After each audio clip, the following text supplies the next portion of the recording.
শবে কদরের রাতে 5টি আমল মিস করবেন না। যেহেতু রমজান মাস হচ্ছে খুবই গুরুত্বপূর্ণ মাস, এই শেষ দশকের বেজর রাত্রিগুলোতে খুঁজতে বলেছেন।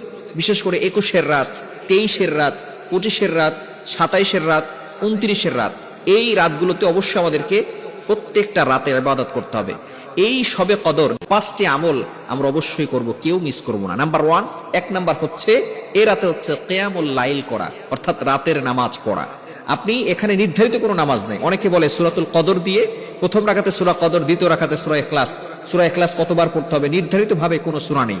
আপনার যেই সূরা সহজ লাগে সেই সূরা দিয়েই আপনি নামাজ পড়তে পারবেন। এই ব্যাপারে নবী সাল্লাল্লাহু আলাইহি ওয়াসাল্লাম আমল হচ্ছে অবশ্যই আপনাকে চিন্তা করতে হবে, রাতের নামাজ পড়তে হবে। দ্বিতীয় নাম্বার, এই শেষ 10 দিনে আপনি ইতিকাফ করার চেষ্টা করবেন। যদি শেষ 10 দিনে না পারেন, 2 দিন পারেন, 3 দিন পারেন, বেজর রাতগুলোতে আপনি সারা রাত মসজিদে অবস্থান করার চেষ্টা করবেন। বেজর রাতগুলোতে এটাও আদায় হয়ে যাবে। ইতিকাফ যে ব্যক্তি করবে তার শবে কদর মিস হবে না। ইতিকাফ খুবই গুরুত্বপূর্ণ একটি ইবাদত, আমরা এটা অনেকে বুঝিই না। নবীজি সাল্লাল্লাহু আলাইহি সাল্লাম তার জীবদ্দশায় কোনো রমজানের ইতিকাফ ছাড়েন নাই, আর আমরা কোনোদিন ইতিকাফ করিও নাই। এই হচ্ছে আমরা নবীর উম্মত, এই হচ্ছে আমাদের নবীর আদর্শ, আমরা পরিপূর্ণভাবে ফলো করি। নবী সাল্লাল্লাহু আলাইহি ওয়াসাল্লাম যেটা ছাড়েন নাই আর আমরা কখনো সেটা করিও নাই। এজন্য এই শেষ দশকে ইতিকাফ করার চেষ্টা করতে হবে। এবং 3 নাম্বার হচ্ছে মোস্ট ইম্পর্টেন্ট, কোরআন পড়তে হবে, যে বিশেষ করে কোরআন তেলাওয়াত করতে হবে। যেহেতু এই রাতেই কোরআনকে নাজিল করা হয়েছে, রমজান মাসে কোরআন নাজিল করা হয়েছে।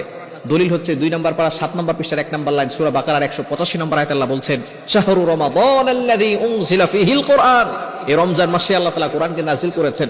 আবার লাইলাতুল কদরে কোরআন নাজিল করা হয়েছে। আল্লাহ পাক রব্বুল আলামিন বলে দিয়েছেন সূরাতুল কদরে, ইন্না আনজালনাহু ফী লাইলাতিল কদর ওয়া মা আদরাকা মা লাইলাতুল কদর লাইলাতুল কদরি খায়রুম মিন আলফি শাহর। এই মাসে এই লাইলাতুল কদরে আল্লাহ পাক রব্বুল আলামিন কোরআন নাজিল করেছেন।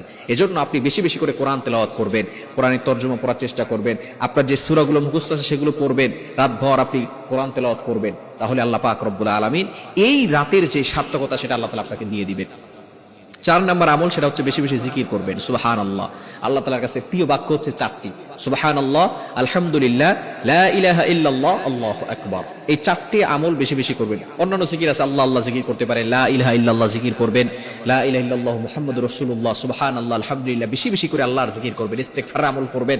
এই রাতে আল্লাহ পাক রব্বুল আলামিন অসংখ্য মানুষের গুনাহ খাতাগুলো ক্ষমা করে দেবে। এজন্য ইস্তেগফার আমল বেশি বেশি করবেন। আস্তাগফিরুল্লাহ, আস্তাগফিরুল্লাহ রাব্বি মিন কুল্লি যামবিন ওয়া আতুবু ইলাইহি, লা হাওলা ওয়ালা কুওয়াতা ইল্লা বিল্লাহিল আলিয়্যিল আযীম।